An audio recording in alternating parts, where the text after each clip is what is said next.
En effet, donc on a renforcé un certain nombre d'actions de communication.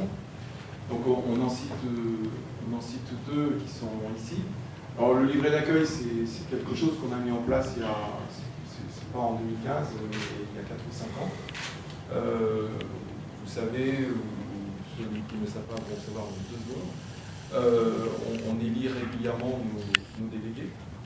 Et à chaque élection, on a de nouveaux délégués, 15-20% de nouveaux délégués.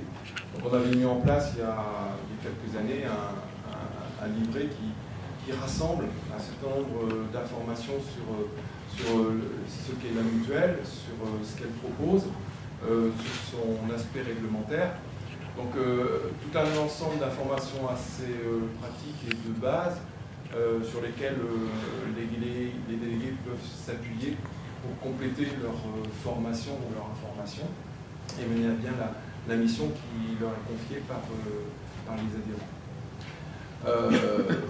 Récemment, on a mis en place, Anne-Laure et Marie s'en sont occupés, un mail, une newsletter qui est destinée aux délégués, aux administrateurs et aux salariés, qui permet de partager, après les différentes sensibilisations et participations qu'on a demandé aux uns et aux autres, de partager les réalisations qui sont faites au titre de la RSE.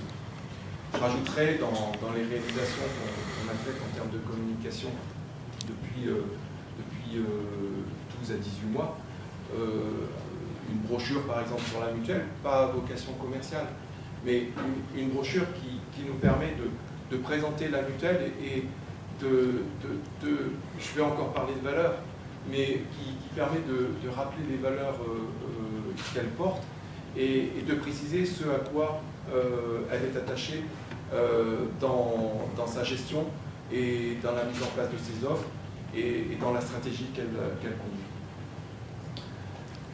Ensuite, dans le projet stratégique dont on a déjà eu l'occasion de parler, il est important de rappeler cet aspect de cette gouvernance, cette traduction de la démocratie dans la gouvernance et dans la gestion de ces études qui sont en cours, avec une application bien entendu des administrateurs, une très grande application des administrateurs, et un partage avec les salariés dans les différents chantiers qui sont conduits.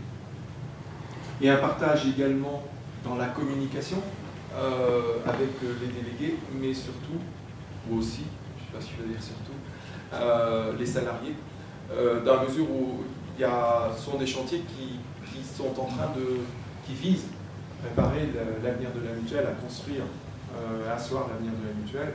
Donc il est important qu'ils soient bien partagés et afin que chacun d'entre nous les comprenne et les prenne en compte.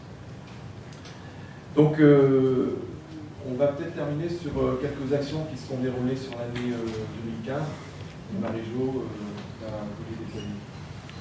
À titre d'exemple, vous vous souvenez tout à l'heure, on a vu la marguerite, j'appelle ça comme ça, la marguerite de RSE.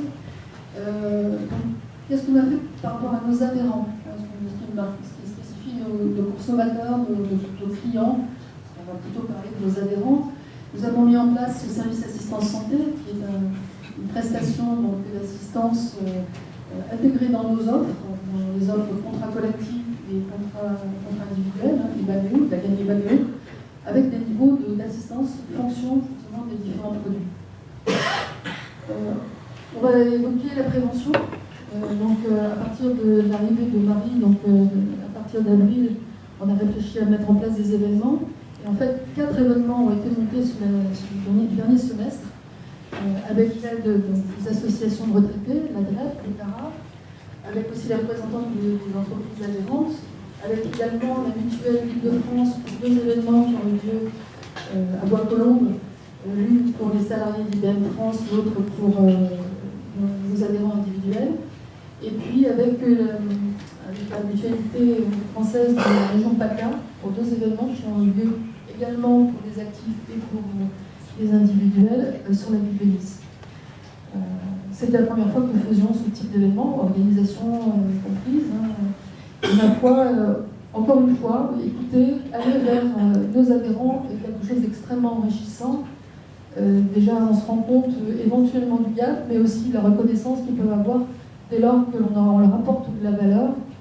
Et encore une fois, c'est très satisfaisant. Ce sont des actions que nous allons poursuivre en 2016. En termes de communication, la prévention est source vraiment de pas mal d'activités avec l'aide de Marie et d'Alor. Donc il y a eu la mise en place d'un onglet spécifique dans notre site web. Nous avons lancé un Facebook dédié à la prévention qui nous donne de bons conseils. Là, cette semaine, c'était comment faire du sport, chacun chez soi. L'alimentation, il y a 2 articles qui paraissent par semaine sur ce Facebook, qui est en place maintenant depuis juillet 2015. Et puis, nos administrateurs qui avaient connaissance régulièrement d'un certain nombre d'indicateurs opérationnels et de qualité de service que nous fournissons à nos adhérents, à souhaiter que nous mettions tout simplement ces indicateurs, ces engagements de qualité sur le site web. Et donc, ils seront mis à partir de ce mois-ci pour les résultats de janvier, etc. Donc, ça démarre à partir de janvier. Sur le pétale de l'environnement, et c'est vrai que là, on n'était peut-être pas très bon, en tout cas, on n'avait jamais eu vraiment de réflexion sur ce sujet. Nous avons fait une proposition qui est à suivre, de s'engager à réduire nos dépenses d'énergie de 10% en 2 ans.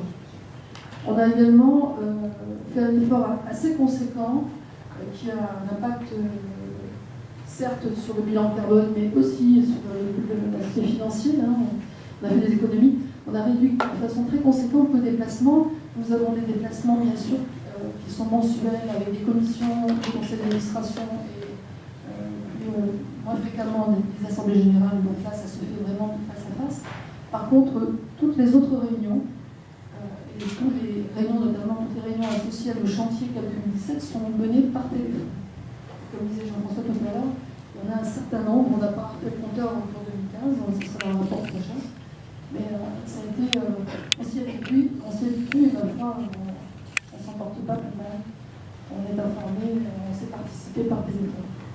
On a aussi une réflexion sur la dématérialisation, en faisant attention, bien sûr, à préserver le souhait de nos adhérents. On sait que tout le monde ne souhaite pas avoir complètement nos messages dématérialisés. Et ça, néanmoins, c'est toujours une étude que nous avons en cours.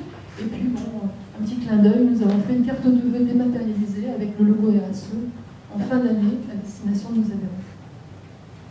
Enfin, concernant l'ancrage territorial, je dirais d'abord par rapport à notre ancrage dans l'écosystème, nous avons fait le choix de travailler avec un ESAT qui se trouve en lieu et place de 2 ou 3 imprimeurs avec lesquels nous travaillons précédemment. Donc, pour tout ce qui concerne les impressions de plaquettes, de règlement, d'outils d'information. Et maintenant, on en est très contents. Et puis, ça fait bien à l'âme d'avoir ce type de choix. Et ça coûte rien. Et puis, et puis, pour l'ancrage, je dirais national, il y a donc monsieur Charles Jeu qui est là. Et suite à l'atelier qui a été mené avec les salariés, on a fait le choix de l'association Dr Souris.